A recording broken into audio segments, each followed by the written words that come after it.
अस्सलाम वालेकुम, welcome to binary classroom. और आज की इस क्लास में हम लोग टॉपिक पढ़ने वाले हैं problem solve ability and complexity. दो अलग अलग टॉपिक हैं, प्रॉब्लम सॉल्वेबिलिटी एंड कम्प्लेक्स। सो दोनों को वन बाय वन पढ़ते हैं। सबसे पहले प्रॉब्लम सॉल्व एबिलिटी को पढ़ते हैं।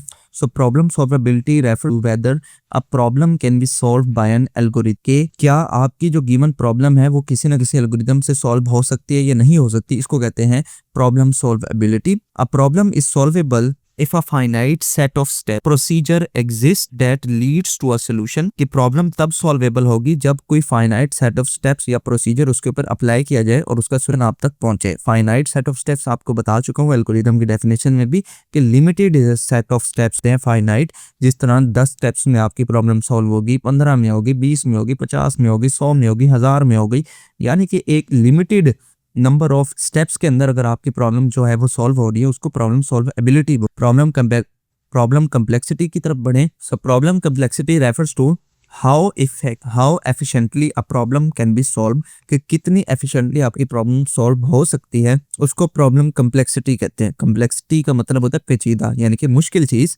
तो कितनी जो मुश्किल चीज है वो कितनी आसानी के साथ आपकी सॉल्व हो सकती है प्रॉब्लम, वो problem complex. It consider the resources such as time, जिस तरह टाइम, कितने टाइम में आपकी प्रॉब्लम सॉल्व हो उसकी कम्प्लेक्सिटी होगी।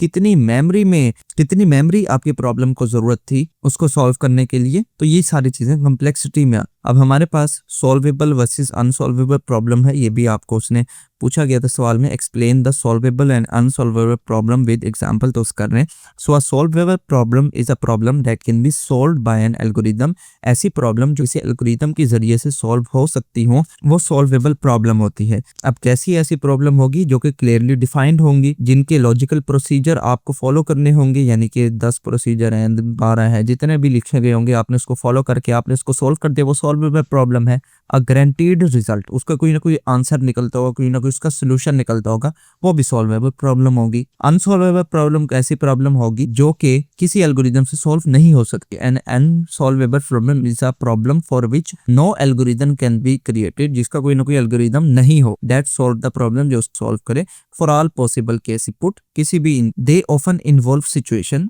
ऐसी जो प्रॉब्लम होती है वो मोस्टली कौन सी चीज होती है, सिचुएशंस होती हैं दैट आर टू कम्प्लेक्स, जो कि बहुत कम्प्लेक्स होती है। जैसे हमने पिछले किसी लेक्चर में एक एग्जांपल देखी थी, how to reduce poverty in, वो क्या थी, एक सिचुएशन थी कि आप किस तरह से गुर्बत को कम कर सकते हो पाकिस्तान में। तो ऐसी प्रॉब्लम अनसॉल्वेबल प्रॉब्लम होती है। फॉर एग्जाम्पल हॉल्टिंग प्रॉब्लम, ये कंप्यूटर लैंग्वेज की जुबान में एक प्रॉब्लम डिस्कस कर रहे हैं। हॉल्टिंग का मतलब होता है किसी भी रनिंग प्रोग्राम को स्टॉप करना, ठीक है। तो halting problem is a well known example of unsolvable problem. कहते हैं हॉल्टिंग प्रॉब्लम एक अनसॉल्वेबल प्रॉब्लम है। It is used to determine whether the given computer program will be eventually stop running और continue to run forever. ये problem ये decide करती है कि आपका प्रोग्राम चलने के दौरान किस स्टेज पे जाकर रुक जाएगा या फिर वो हमेशा ही चलता रहे किसी एक इनपुट के लिए, तो इसको हॉल्टिंग है। तो ऐसी ये जो सिचुएशन है ये अनसॉल्वेबल प्रॉब्लम है कि उसने कब रुकना है या कब चलना है वगैरह। सो इतना सही ये लेक्चर था। आई होप आपको ये वीडियो अच्छी लगी होगी। अगर वीडियो पसंद आई तो इस वीडियो को लाइक करते जाएं। चैनल को बगैर सब्सक्राइब किए देख रहे हैं तो चैनल को भी सब्सक्राइब करें। मिलते हैं किसी नेक्स्ट वीडियो में, तब तक के लिए अल्लाह हाफिज।